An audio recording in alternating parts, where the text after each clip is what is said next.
नमस्कार दोस्तों। सोचिए, एक छोटी सी मूंगफली जो ज़्यादातर लोगों के लिए सिर्फ एक स्वादिष्ट नाश्ता होती है, वो किसी के लिए जानलेवा जहर बन सकती है। जी हाँ, हम बात कर रहे हैं पीनट एलर्जी की, जो दुनिया भर में सबसे आम फूड एलर्जी में से एक है। और कई बार ये एलर्जी इतनी गंभीर हो सकती है कि व्यक्ति को सांस लेने में दिक्कत, बेहोशी या यहाँ तक कि मौत तक हो सकती है। पीनट एलर्जी सिर्फ एक मामूली चकत्ते की बीमारी नहीं है, ये एक मेडिकल इमरजेंसी भी बन सकती है। इसीलिए आज का वीडियो हम इसी विषय पर ला रहे हैं ताकि आपको मिल सके सही जानकारी जिम्मेदारी के साथ।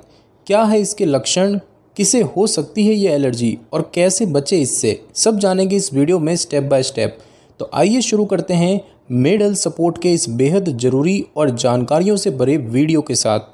दोस्तों, पीनट एलर्जी यानी मूंगफली से होने वाली एक एलर्जिक प्रतिक्रिया एक ऐसी स्थिति है जिसमें हमारे शरीर की इम्यून सिस्टम मूंगफली में मौजूद प्रोटीन को गलती से खतरनाक समझ लेती है। और जब ऐसा होता है तब शरीर एक सुरक्षात्मक प्रतिक्रिया शुरू कर देता है, जैसे कि स्किन पर रैशेज, खुजली, सूजन, सांस लेने में दिक्कत या गंभीर मामलों में बेहोशी तक। ये एलर्जी तब होती है जब कोई व्यक्ति मूंगफली खा लेता है या कई बार सिर्फ उसकी खुशबू या धूल यानी कि डस्ट पार्टिकल्स के संपर्क में आ जाए। जी हाँ, कुछ लोगों में ये एलर्जी इतनी संवेदनशील होती है कि मूंगफली के कण सिर्फ हवा में होना ही उनके लिए खतरा बन सकता है। पीनट एलर्जी कोई आम फूड एलर्जी नहीं है, ये एक हाइपर सेंसिटिव इम्यून रिएक्शन है जिसमें शरीर बिना वजह अलार्म बजा देता है। वैज्ञानिकों के अनुसार ये एलर्जी तब होती है जब शरीर पहली बार मूंगफली के संपर्क में आने पर उसे पहचान लेता है और उसके खिलाफ IgE एंटीबॉडीज़ बना लेता है। फिर अगली बार जब व्यक्ति मूंगफली खाता है या उसके संपर्क में आता है तब वही एंटीबॉडीज़ तेज़ी से प्रतिक्रिया देती है और एलर्जी के लक्षण पैदा होते हैं। इसीलिए इसे हल्के में लेना एक बड़ी गलती हो सकती है। पीनट एलर्जी को पूरी तरह से समझना, पहचानना और उससे बचाव करना ज़िंदगी बचाने जैसा हो सकता है। दोस्तों, पीनट एलर्जी के लक्षण हर व्यक्ति में एक जैसे नहीं होते। किसी को हल्के असर होते हैं तो किसी को बहुत गंभीर। आइए पहले जानते हैं हल्के लक्षणों के बारे में, जिन्हें आमतौर पर लोग नज़रअंदाज कर देते हैं। हल्के लक्षणों में शामिल है चेहरे या होठों पर खुजली, होठों, आँखों या गले में हल्की सूजन, स्किन पर लाल चकत्ते या पित्ती यानी कि हाइव्स, नाक बहना या छींक आना, पेट दर्द, मतली या उल्टी। अब बात करते हैं उन लक्षणों की जो थोड़े ज़्यादा गंभीर होते हैं और तुरंत ध्यान देने की ज़रूरत होती है। मध्यम से गंभीर लक्षणों में शामिल है सांस लेने में तकलीफ, सीने में जकड़न, गले में सूजन या खराश जो सांस लेना मुश्किल बना दे, तेज़ धड़कन या घबराहट और कमज़ोरी या चक्कर आना। लेकिन सबसे ज़्यादा डरावनी स्थिति तब होती है जब एलर्जी एनाफाइलैक्सिस का रूप ले लेती है। ये एक मेडिकल इमरजेंसी होती है जिसमें लक्षण अचानक और तेज़ी से बढ़ते हैं। अगर सही समय पर इलाज न मिले तो ये जानलेवा साबित हो सकती है। एनाफाइलैक्सिस के लक्षणों में हो सकते हैं सांस पूरी तरह से रुक जाना, ब्लड प्रेशर अचानक गिरना, बेहोशी या शरीर का सुन्न हो जाना, त्वचा का पीला या नीला पड़ना, ज़बान या गले में इतनी सूजन की आवाज़ तक बंद हो जाए। याद रखें, पीनट एलर्जी में लक्षण कुछ ही मिनटों में शुरू हो सकते हैं और कई बार 1 घंटे तक देरी से भी आ सकते हैं। इसीलिए अगर कभी ऐसा लगे कि किसी को एलर्जी का अटैक आया है तो देरी बिल्कुल न करें, तुरंत इमरजेंसी मेडिकल मदद लें। और अगर किसी के पास एपीपेन है तो उसका तुरंत उपयोग करें और व्यक्ति को नज़दीकी अस्पताल पहुंचाएं। दोस्तों, पीनट एलर्जी किसी को भी हो सकती है, बच्चा हो या बड़ा, महिला हो या पुरुष। लेकिन कुछ लोग ऐसे होते हैं जिन्हें इस एलर्जी का खतरा दूसरों से ज़्यादा होता है। तो आइए जानते हैं कि वो कौन से लोग हैं जो हाई रिस्क कैटेगरी में आते हैं। सबसे पहले बात करते हैं कि जिनके परिवार में एलर्जी का इतिहास हो, यानी कि फैमिली हिस्ट्री हो। अगर आपके माता पिता, भाई बहन या किसी करीबी रिश्तेदार को कोई एलर्जी रही है, जैसे कि फूड एलर्जी, अस्थमा या एक्जिमा, तो आपके या आपके बच्चों को पीनट एलर्जी होने की संभावना बढ़ जाती है। इसे जेनेटिक प्रीडिस्पोजिशन कहा जाता है, यानी एलर्जी की प्रवृत्ति परिवार से मिल सकती है। अब बात करते हैं छोटे बच्चों की, यानी कि अर्ली चाइल्डहुड एज की। ज़्यादातर मामलों में पीनट एलर्जी बचपन में ही शुरू होती है, यानी जब बच्चा पहली बार मूंगफली के संपर्क में आता है। और कई बार ये एलर्जी पूरी उम्र बनी रह सकती है। हालांकि कुछ रिसर्च ये भी दिखाती है कि कुछ बच्चों की एलर्जी समय के साथ खत्म हो जाती है, लेकिन ये हर केस में नहीं होता। साथ ही साथ दोस्तों, जिनको पहले से दूसरी एलर्जी या अस्थमा हो उन्हें भी खतरा ज़्यादा होता है। अगर किसी व्यक्ति को पहले से कोई दूसरी एलर्जी है, जैसे कि दूध, अंडा, धूल, परागकण यानी कि पॉलन या जानवरों के बालों से, तो उसे पीनट एलर्जी होने का खतरा ज़्यादा होता है। और अगर व्यक्ति को अस्थमा भी है तो पीनट एलर्जी का असर उनके लिए और ज़्यादा गंभीर हो सकता है, क्योंकि सांस की तकलीफ का रिस्क कई गुना बढ़ जाता है। साथ ही साथ किसी को पहले कभी एलर्जिक रिएक्शन हुआ हो, यानी कि पास्ट रिएक्शन हिस्ट्री रही हो, तो उन्हें भी खतरा ज़्यादा होता है। अगर किसी व्यक्ति को पहले कभी हल्का एलर्जिक रिएक्शन हुआ है, जैसे कि रैश, सूजन या गले में जलन, तो अगली बार वही एलर्जी और ज़्यादा तेज़ हो सकती है। इसलिए पिछले अनुभव को कभी नज़रअंदाज न करें। तो कुल मिलाकर अगर आप इनमें से किसी कैटेगरी में आते हैं तो सतर्क रहना बहुत ज़रूरी है। सिर्फ तब नहीं जब आप मूंगफली खा रहे हो, बल्कि जब आप कोई नया खाना, चॉकलेट, सॉस या पैक्ड स्नैक ट्राई कर रहे हो तब भी सावधानी जरूरी है, क्योंकि एक छोटी सी गलती बड़ी परेशानी बन सकती है। दोस्तों, अगर आपको लगता है कि आपको पीनट एलर्जी हो सकती है तो इसे कभी भी हल्के में ना लें और ना ही खुद से अंदाज़ा लगाएं, क्योंकि एलर्जी का सही इलाज तभी हो सकता है जब उसकी सही पहचान यानी डायग्नोसिस हो। और इसके लिए ज़रूरी है कि आप किसी अनुभवी एलर्जिस्ट या इम्यूनोलॉजिस्ट डॉक्टर से संपर्क करें।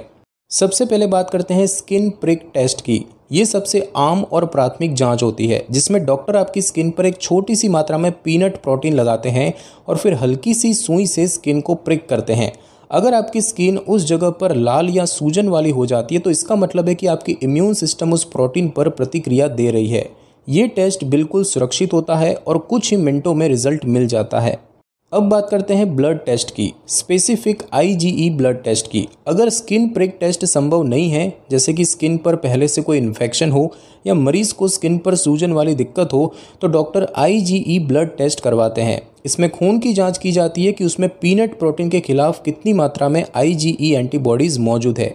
जितना ज़्यादा IgE स्तर उतनी ज़्यादा एलर्जी की संभावना। हालांकि इस टेस्ट में फॉल्स पॉजिटिव आने की संभावना होती है और इसीलिए इसे सिर्फ डॉक्टर की सलाह से ही इंटरप्रेट किया जाना चाहिए। अब बात करते हैं ओरल फूड चैलेंज टेस्ट की। ये सबसे सटीक लेकिन सबसे संवेदनशील टेस्ट होता है, जिसमें मरीज को डॉक्टर की निगरानी में बहुत छोटी मात्रा में पीनट खिलाया जाता है और उसकी बॉडी की प्रतिक्रिया को ध्यान से मॉनिटर किया जाता है। ये टेस्ट केवल तभी किया जाता है जब बाकी टेस्ट से साफ साफ नतीजे नहीं मिलते, और इसे केवल अस्पताल या क्लिनिक में किया जाना चाहिए जहां आपातकालीन इलाज तुरंत मिल सके। कभी भी इसे घर पर करने की कोशिश ना करें। और अब दोस्तों बात करते हैं एलर्जी डायरी या फूड हिस्ट्री की। कई बार डॉक्टर मरीज से उसकी खाने पीने की आदतों की पूरी जानकारी लेते हैं, जैसे कि किस चीज़ से एलर्जी की शुरुआत हुई, कितनी मात्रा में ली थी, कितनी देर बाद लक्षण दिखे और क्या क्या हुआ था। इससे उन्हें ये समझने में मदद मिलती है कि एलर्जी वास्तव में पीनट से है या किसी और चीज़ से। तो अगर आपको शक हो तो अपनी फूड हिस्ट्री लिखना शुरू कर दें, ये डायग्नोसिस में बहुत काम आता है। तो दोस्तों, पीनट एलर्जी को पहचानना कोई आसान काम नहीं है, लेकिन एक बार सही पहचान हो जाए तो इलाज और बचाव दोनों आसान हो जाते हैं। इसीलिए खुद से अनुमान लगाने के बजाय सही टेस्ट कराएं और डॉक्टर की सलाह के बिना कोई भी कदम न उठाएं। याद रखिए, एलर्जी में लापरवाही जानलेवा हो सकती है। दोस्तों, पीनट एलर्जी का अब तक कोई पक्का इलाज नहीं है, यानी कोई ऐसी दवा नहीं है जो इस एलर्जी को पूरी तरह खत्म कर दे। इसीलिए इस एलर्जी से बचने और इसे कंट्रोल करने के लिए दो ही रास्ते सबसे ज़रूरी माने जाते हैं। पहला है बचाव यानी कि परहेज़, और दूसरा इमरजेंसी में सही समय पर इलाज। तो दोस्तों, सबसे पहले बात करते हैं पूरी तरह से परहेज़ यानी कि स्ट्रिक्ट अवॉइडेंस की। पीनट एलर्जी का सबसे कारगर इलाज है मूंगफली और उससे बने हर उत्पाद से दूरी बनाना। मतलब न सिर्फ मूंगफली खाना छोड़ना है, बल्कि उसके बटर, तेल, चॉकलेट्स, बिस्किट, प्रोटीन बार और यहाँ तक कि वो चीज़ें भी नहीं खानी जिनमें लिखा हो मे कंटेन पीनट्स या processed in a facility that also processes peanuts.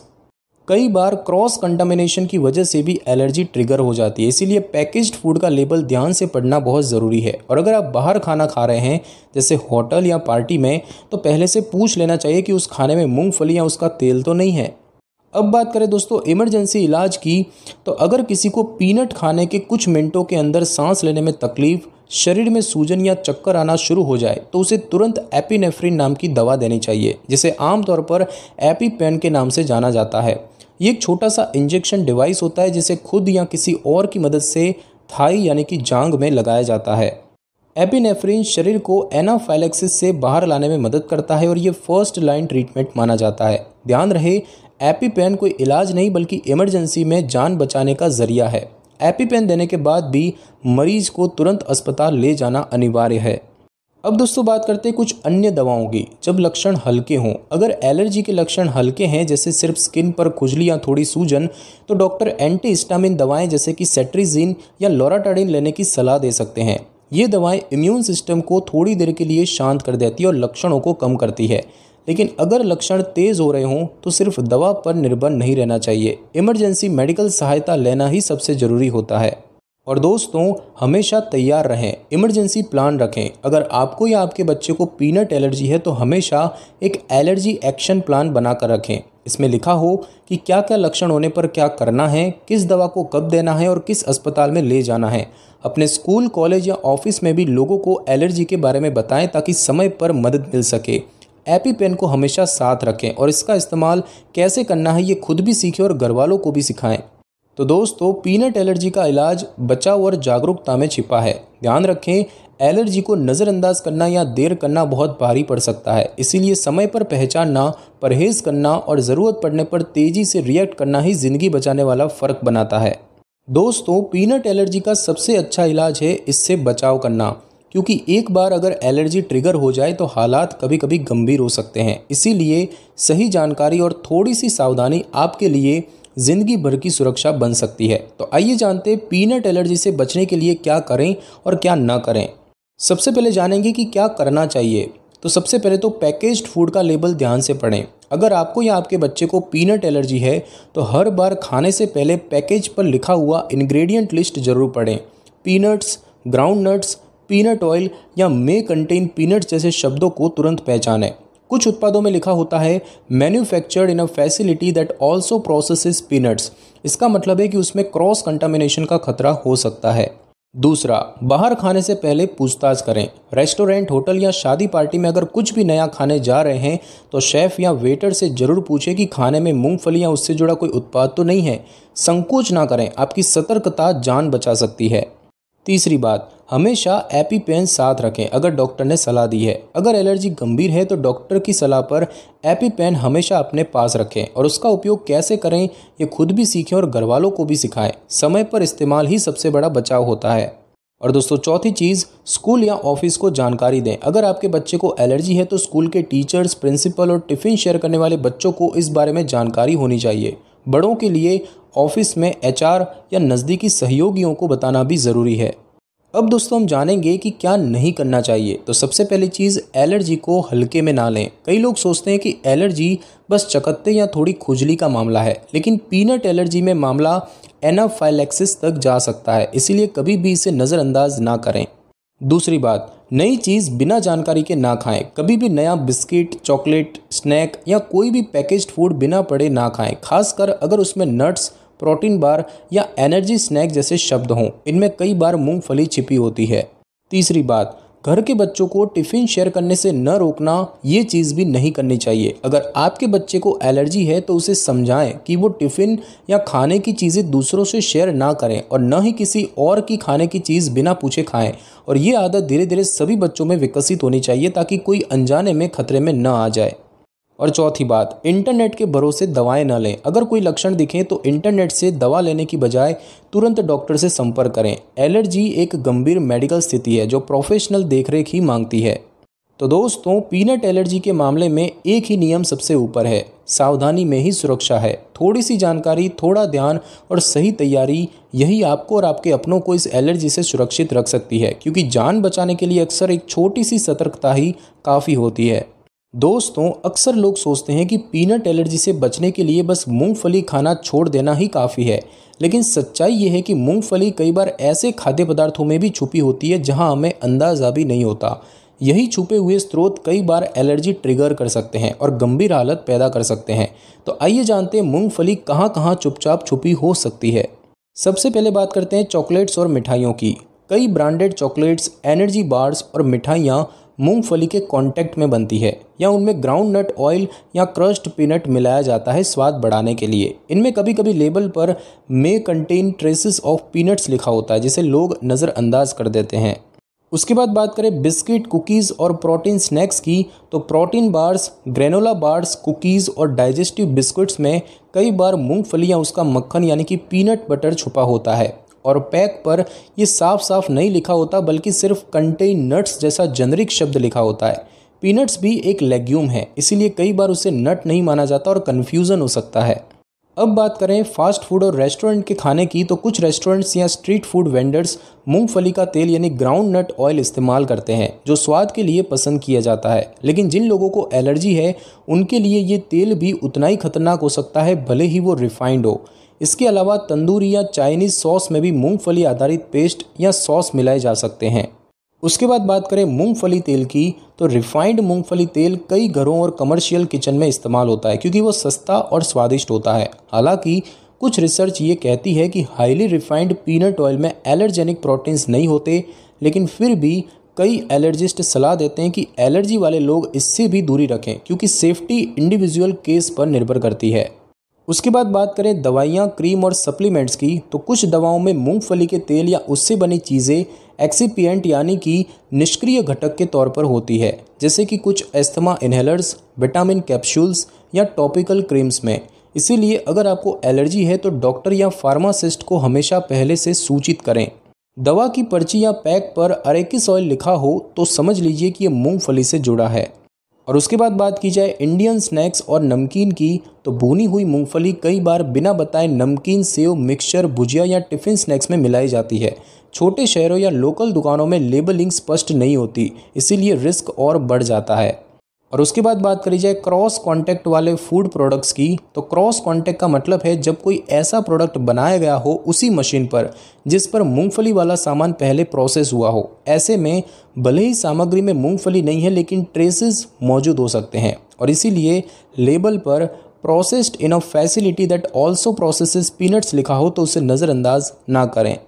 तो दोस्तों, मूंगफली सिर्फ मूंगफली के नाम से ही नहीं आती, कई बार ये चुपचाप हमारी थाली में, मिठाई में या दवा में घुस जाती है। इसीलिए एलर्जी वाले लोगों के लिए सतर्क रहना जरूरी है और किसी भी अनजाने खाने, खासकर पैक्ड या प्रोसेस्ड फूड से पहले लेबल ध्यान से पढ़ना बहुत ज़रूरी है क्योंकि एलर्जी से लड़ाई सतर्कता से ही जीती जा सकती है।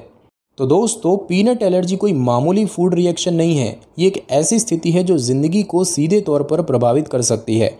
चाहे आप इस एलर्जी से खुद जूझ रहे हों या आपके किसी अपने को ये परेशानी हो, सही जानकारी और समय पर कदम ही सबसे बड़ा इलाज है। कई बार एक छोटी सी सावधानी किसी की जान बचा सकती है। एक बच्चा, एक युवा, एक बुजुर्ग जो शायद इस एलर्जी से जूझ रहा हो लेकिन उसे खुद भी ठीक से समझ ना हो, उसे ये वीडियो जानकारी और हिम्मत दे सकता है। तो आइए मिलकर एलर्जी के प्रति जागरूकता फैलाएं क्योंकि जानकारी ही सबसे बड़ा बचाव है। तो दोस्तों, अगर आपको ये वीडियो उपयोगी लगा हो तो इसे अपने दोस्तों, परिवार और सोशल मीडिया पर ज़रूर शेयर करें। कमेंट करके बताइए कि क्या आपने या आपके किसी जानने वाले ने कभी पीनट एलर्जी का अनुभव किया है। और हाँ, ऐसे ही और भी हेल्थ से जुड़े सच्चे और ज़रूरी विषयों पर वीडियो देखने के लिए मेड हेल्थ सपोर्ट चैनल को ज़रूर सब्सक्राइब करें और बेल आइकन दबाइए ताकि कोई भी ज़रूरी जानकारी आपसे छूट न जाए। दोस्तों, ध्यान रखिए, सेहत से बड़ा कोई धन नहीं और जानकारी से बड़ी कोई सुरक्षा नहीं। मेड हेल्थ सपोर्ट के साथ जुड़े रहिए, स्वस्थ रहिए और दूसरों को भी सुरक्षित रखने में भागीदार बनिए। मिलते हैं अगले वीडियो में, तब तक अपना और अपनों का ख्याल रखिए। नमस्कार।